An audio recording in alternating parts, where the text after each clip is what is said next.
My dear young leaders and parents,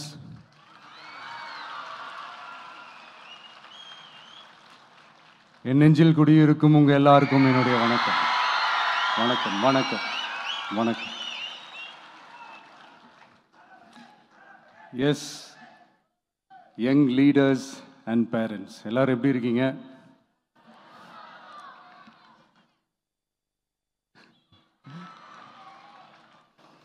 உங்க எல்லாரையும் சந்திச்சதுல மிக்க மிக்க மகிழ்ச்சி.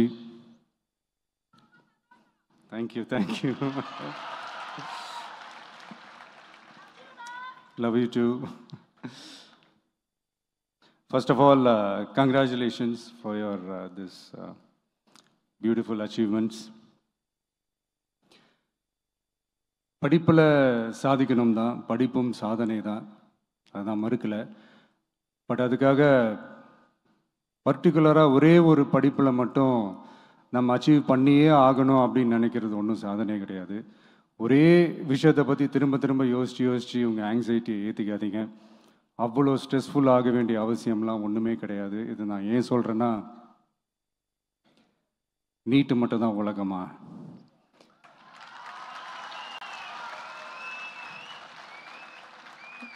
நீட்டை தாண்டி இந்த உலகம் ரொம்ப ரொம்ப பெருசு. அதில் நீங்கள் சாதிக்க வேண்டியது பல விஷயங்கள் இருக்குது. அதனால் இப்போவே உங்கள் மைண்டை ரொம்ப ஸ்ட்ராங்காக வச்சுக்கோங்க, டெமோக்ராட்டிக்காக வச்சுக்க கற்றுக்கோங்க. ஏன்னா டெமோக்ரஸின்னு ஒன்று இருந்தால் தான் இந்த உலகமும் சரி, இந்த உலகத்தில் இருக்கிற எல்லா ஃபீல்டும் சரி, ஒரு ஃப்ரீடமாக இருக்க முடியும்.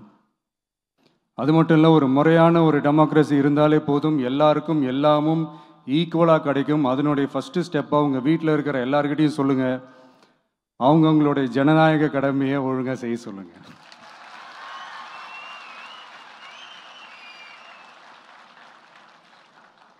ஜனநாயக கடமையை சரியாக செய்கிறதுனா அது ஒன்றும் பெரிய ஒரு விஷயம்லாம் கிடையாது, சாதாரணமான விஷயந்தான். நல்லவங்க, நம்பிக்கையானவங்க, இது வரைக்கும் ஊழலே செய்யாதவங்க யாருன்னு பார்த்து தேர்ந்தெடுக்க சொல்லுங்க. அவ்வளோதான், ஆஸ் சிம்பிள் அஸ் தட். அதுதான் அந்த கடமை. நான் ஒரு 2 years பேக் இதே ஸ்டூடெண்ட்ஸ் ஃபங்க்ஷனில் நான் சொல்லியிருந்தேன், இந்த காசு கொடுத்து ஓட்டு வாங்கி ஜெயிச்சிடலாம்னு நினைக்கிறாங்க இல்லையா, அவங்கள அந்த கல்ச்சரே யாரும் என்கரேஜ் பண்ணாதீங்க, யாரும் காசு வாங்காதீங்க, உங்கள் பேரண்ட்ஸ்கிட்டையும் எடுத்து சொல்லுங்கன்னு நான் சொல்லியிருந்தேன். அதை அப்படியே ஃபாலோ பண்ணுங்க. ஆனால் நீங்கள் வேணால் பாருங்கள், அடுத்த வருஷம் என்ன நடக்க போகுதுன்னு. வண்டி வண்டியாக கொண்டாந்து கொட்ட போகிறாங்க. அது அத்தனையும் உங்ககிட்ட இருந்து கொள்ளையடிச்ச பணம் தான். என்ன பண்ண போறீங்க? என்ன பண்ணணும்னு உங்களுக்கு கரெக்டாக தெரியும். அது நான் சொல்லி தான் புரிய வைக்கணும்னு ஒன்றும் அவசியம் இல்லை. அண்ட் மை டியர் பேரண்ட்ஸ், உங்ககிட்ட ஒரு சின்ன ரிக்வெஸ்ட்.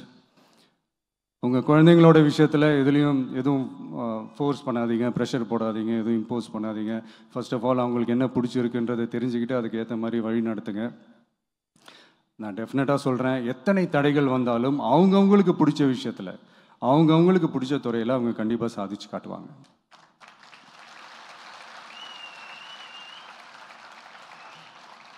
அண்ட் இன்னொரு முக்கியமான விஷயம் உங்ககிட்ட நான் ஷேர் பண்ணணும்னு நினச்சது என்னென்னா, இந்த சாதி மதத்தை வச்சு இந்த பிரிவினை வளர்க்கிற அந்த சிந்தனை பக்கமே போயிடாதீங்க. அந்த சிந்தனை உங்களையோ இல்லை உங்கள் மைண்டையோ டிஸ்டர்ப் பண்ணுற அளவுக்கு அதை அலோவ் பண்ணவே பண்ணாதீங்க. விவசாயிகள் என்ன சாதி மதம் பார்த்தா பொருளை விளைய வைக்கிறாங்க? தொழிலாளர்கள் என்ன சாதி மதம் பார்த்தா பொருளை உற்பத்தியில் ஈடுபடுறாங்க? இவ்வளோ ஏன் இயற்கை அம்சங்களான வெயில் மழையில் சாதி இருக்கா, மதம் இருக்கா? எப்படி இந்த போதை பொருட்களை எப்படி நம்ம அறவே ஒதுக்கி வைக்கிறோமோ, அதே மாதிரி இந்த சாதி மதத்தையும் ரொம்ப ஸ்ட்ரிக்டாக தூரமாக, எவ்வளோக்கு எவ்வளோ தூரமாக அதை ஒதுக்கி வைக்கிறீங்களோ அவ்வளோக்கு அவ்வளோ அதை தூரமாக ஒதுக்கி வச்சுருங்க. அதுதான் எல்லாருக்குமே நல்லது. ஏன்னா இப்போ ரீசெண்ட் டைமில் பார்த்தீங்கன்னா, தந்தை பெரியார் அவர்களுக்கே சாதி சாயம் பூச ட்ரை பண்ணுறாங்க. ஒன்றிய சிவில் சர்வீஸ் எக்ஸாமில் கூட சாதி சாயம் பூசுகிற மாதிரி ஒரு கேள்வி ஒன்று கேட்டு வச்சிருக்கிறாங்க. இதையெல்லாம் வன்மையாக கண்டிக்கிறோம்.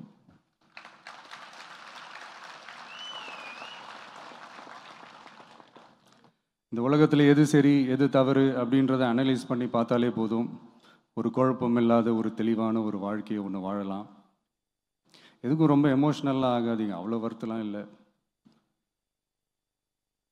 டெக்னிக்கல் அண்ட் சயின்டிஃபிக் அப்ரோச்சோடவே திங்க் பண்ணுங்கள். ஏன்னா வரப்போகிற இயர்ஸில் ஆல்ரெடி வந்துட்ட இந்த ஏஐ ஆர்டிஃபிஷியல் இன்டெலிஜென்ஸ் உலகத்தை எதிர்கொள்கிறதுக்கு அதுதான் ஒரே வழி.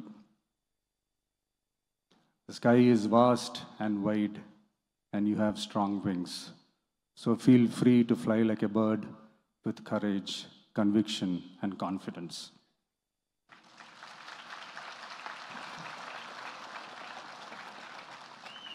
எவ்வளவோ பண்ணிட்டோம், இதை பண்ண மாட்டோமா? எவ்வளவோ பார்த்துட்டோம், இதை பார்க்க மாட்டோமா அப்படின்ற அந்த பாசிட்டிவ் நோட்டோடவே ட்ராவல் பண்ணுங்கள். கான்ஃபிடென்ட்டாக இருங்க, நல்லதே நடக்கும், வெற்றி நிச்சயம். மீண்டும் சந்திக்கும் வரை நன்றி, வணக்கம். நான் அடுத்த செட் ஆஃப் ஸ்டூடெண்ட்ஸ் கூட நான் நெக்ஸ்ட் வீக் போல் நான் மீட் பண்ணுறேன். ஸோ அவங்களுக்கும் சேர்த்து இன்றைக்கி நான் பேசினதாகவே இருக்கட்டும். ஏன்னா ஒவ்வொரு வாட்டி இந்த மாதிரி நான் அட்வைஸ் பண்ணிகிட்டு இருந்தேன்னா நல்லா இருக்காது, உங்களுக்கும் போர் அடிச்சிடும். So thank you. எல்லோரும் வாங்க, மீட் பண்ணுவோம்.